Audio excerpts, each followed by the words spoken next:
I want you to take note of this, folks. Every single pharmacy should have access to a doctor. I believe every pharmacy should have access to a private doctor or an NHS contract. 2, I believe every pharmacy should have access to a dentist. I believe every pharmacy should have a nurse. And every pharmacy should have even a nutritionist.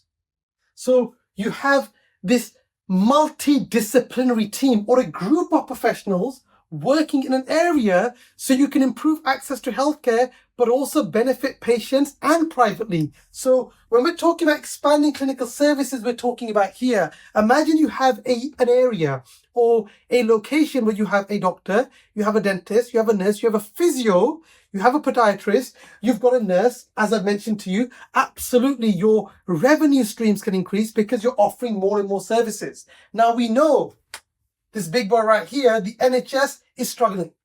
So, some of you folks are not going to like this idea of privatization, but unfortunately, it's a given fact that you can't get hold of NHS appointments. It's difficult. I'm not saying privatize. I'm not saying this. I'm saying if you're looking to invest in a pharmacy business, think about these ideas, folks, that you need to expand yourself. Then we're talking about the good old-fashioned way of making sure your business is efficient.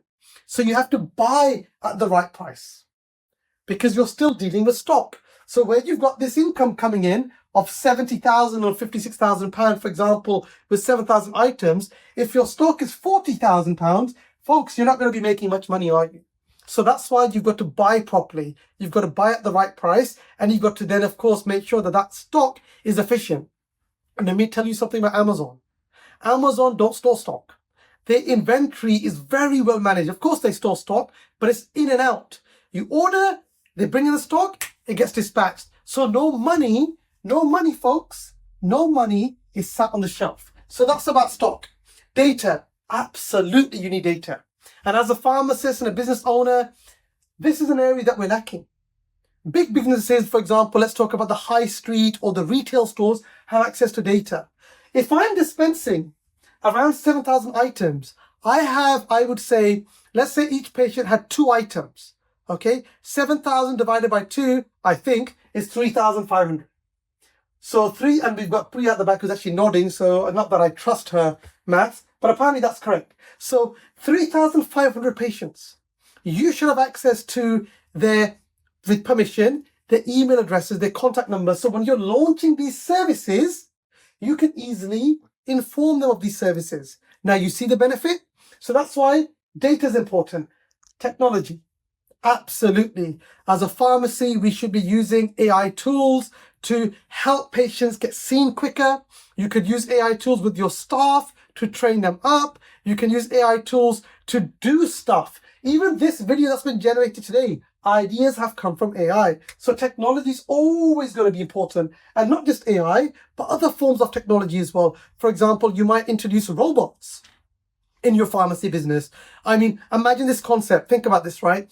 You go to a pharmacy, you type in your PIN code, your prescription gets dispatched like a vending machine, you pick it up and you go. Imagine this. Okay, you don't have to wait. Imagine you had an app that could remind you that your prescriptions are ready for collection and so on. So again, really, really important. Diversify the product, we've already touched on this, and then make sure you're developing relevant partnerships. Make sure that you're in touch with your local GP practice, your dentist. So partnerships are very, very important. So if you are looking to buy or grow a pharmacy business, or maybe folks, you're looking to invest in a pharmacy business, get in touch with us at MedLearn. Absolutely, we can help. But remember that you need to start to think outside the box. Thank you for watching.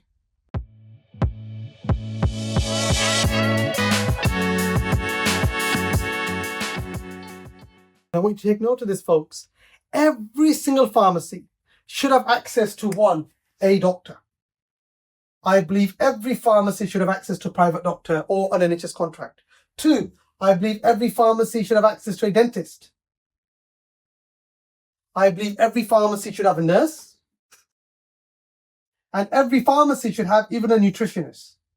So you have this multidisciplinary team or a group of professionals working in an area so you can improve access to healthcare,